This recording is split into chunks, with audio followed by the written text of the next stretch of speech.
If you've ever looked at someone earning $100,000 a year and thought they must be doing great, you're not alone. For a long time, six figures was considered the finish line, the number people whispered about in career conversations, the income that meant you'd finally made it. But something strange has happened over the last decade. More and more people cross that six-figure threshold, and instead of feeling secure, they feel tight. The paycheck is bigger, but the stress is still there. Sometimes it's even worse. That contradiction confuses people. If $100,000 is supposed to be comfortable, why does it still feel like you're constantly managing money, checking balances, and calculating whether something fits into the month? The belief most people carry is simple. Once you hit six figures, money problems should mostly disappear. The assumption is that a bigger income automatically creates breathing room. But that belief leaves out one of the most powerful forces in personal finance, and it quietly shows up the moment income starts climbing. And it's called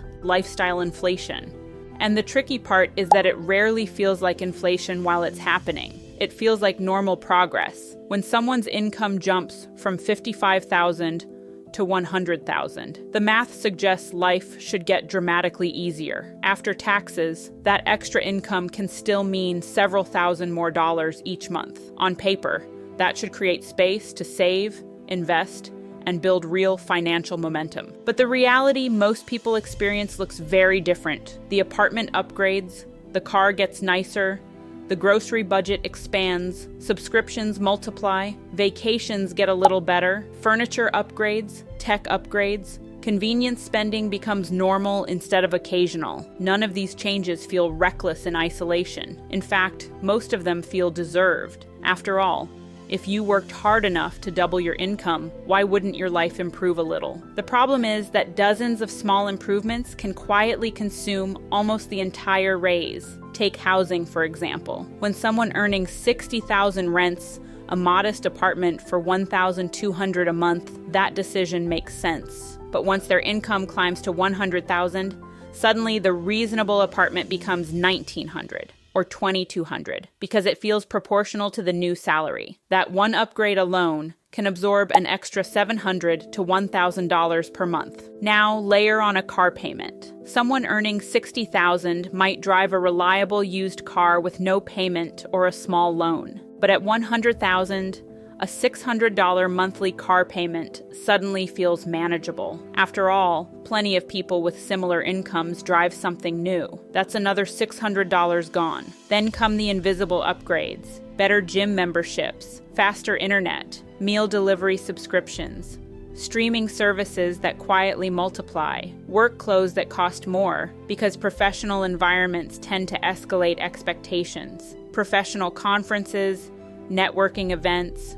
travel, social dinners. None of these purchases individually look extreme, but together they build an entirely new cost structure. Before long, the lifestyle built around a $100,000 salary starts costing $90,000. And that's where the tension appears, because the number that actually determines how financially comfortable someone feels isn't income. It's the gap between income and expenses. If someone earns $50,000 and spends $40,000, they have $10,000 of breathing room. But if someone earns $100,000 and spends $92,000, their breathing room is only $8,000. Despite earning twice as much, they may actually feel tighter. This is one of the quiet rules of personal finance that people don't talk about enough. Income changes faster than habits, and habits build entire lifestyles around whatever income level becomes normal. It's not just math, it's psychology. When income increases, expectations increase with it. Not just your expectations, but the expectations around you. Friends suggest nicer restaurants. Coworkers discuss bigger vacations. Social circles gradually shift toward people with similar incomes. And those environments normalize higher spending. Humans are incredibly good at adapting upward. What felt luxurious a year ago quickly becomes baseline. And the brain doesn't label that adaptation as inflation. It labels it as normal life. That's why someone earning six figures can still feel like they're constantly managing money. Because in many cases, they are. Another piece of this puzzle is taxes. When people hear $100,000 salary, They often imagine a clean six-figure income landing in someone's account, but the actual take-home pay is much smaller. Depending on location and deductions, the monthly deposit might land somewhere around $5,500 to $6,500. Now look at a typical upgraded lifestyle. Rent or mortgage, $2,200. Car payment and insurance, $900. Groceries and food spending, $700. Utilities and internet, $300. Subscriptions and apps, $120. Phone plan, $120. Gas and transportation, $200. Gym and memberships, $100. Social spending and dining, $400. Suddenly, the monthly expenses are pushing past $5,000 before saving or investing even begins. And if savings contributions start late or feel inconsistent, the situation becomes even tighter. This is where the emotional confusion really kicks in. From the outside, the person earning $100,000 looks successful. From the inside, they still feel like they're managing a delicate financial balance every month. That disconnect is exhausting. But the real mechanism underneath all of this is something deeper than lifestyle inflation alone. It's the difference between income and freedom. Income measures how much money comes in. Freedom measures how many choices you can make without financial pressure. Someone earning $100,000 with high fixed expenses might feel trapped in their job, unable to take risks, unable to slow down, unable to change direction. Meanwhile, someone earning less but living far below their means may quietly have far more flexibility. Because freedom comes from margin, and margin is created by controlling lifestyle growth faster than income growth. This is the part of the conversation most career advice skips.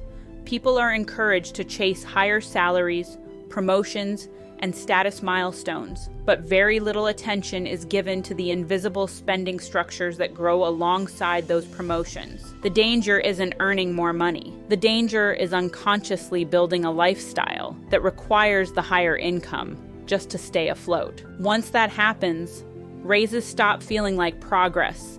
They start feeling like maintenance. And that's how someone earning six figures can still feel financially stuck. The useful shift isn't rejecting lifestyle upgrades entirely. Some improvements absolutely make life better. A safer neighborhood, reliable transportation, comfortable living space, experiences that matter. But the key difference is whether those upgrades are intentional or automatic. Intentional upgrades are chosen carefully and spaced out. Automatic upgrades happen simply because income increased. When someone earns $100,000 but deliberately maintains a lifestyle closer to $70,000 or $75,000, something powerful happens. The gap between income and expenses becomes large enough to create real momentum. Savings accelerate, investments compound faster, financial stress drops dramatically, and most importantly, options appear. Options to leave a bad job, options to start a business, options to take time off, options to make decisions based on long-term goals